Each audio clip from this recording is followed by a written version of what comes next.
咱台湾去年人均 GDP 是22年来头一届超过南韩。国际货币基金组织是预测，今年台湾的人均 GDP 会成长6.6%，达到42102块美金，而且是预测讲未来是真有可能会继续超过南韩。5年来双方的差距都会超过1万块美金。也若是在股市方面，今仔日台股是捌冲破37000点，不过收盘徛无调，收伫咧36958点，起154点。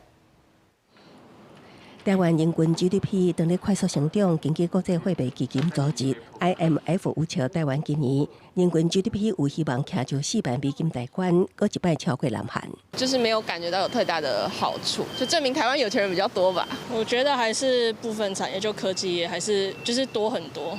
观察最近几年，台湾南韩的人均 GDP，2024年台湾人均 GDP 34238块美金，韩国36238块美金，到去年台湾挖4万美金，南韩是36107块美金，台湾创22年来头一摆超过南韩的纪录。今年 IMF 预测台湾人均 GDP 突破4万美金，大约42102块美金，南韩是37412块美金。不过，学者认为，过去台湾以落入密集产业为主，伫1980年到1999年代进前，台湾人均 GDP 甲薪资成长率同款，不过最近几年煞明显脱高。去年的经济成长率7%，今年也是7%。那我们各位观众朋友可以自己问看自己的薪资，你的薪资有涨7%吗？没有嘛。所以就是一个产业结构失衡所造成的这种两个人均 GDP 跟薪资成长有脱钩的现象。学者表示，台湾除了人均 GDP 超过南韩，台湾的上市柜整体市值也超过英国，来到全球排名第7。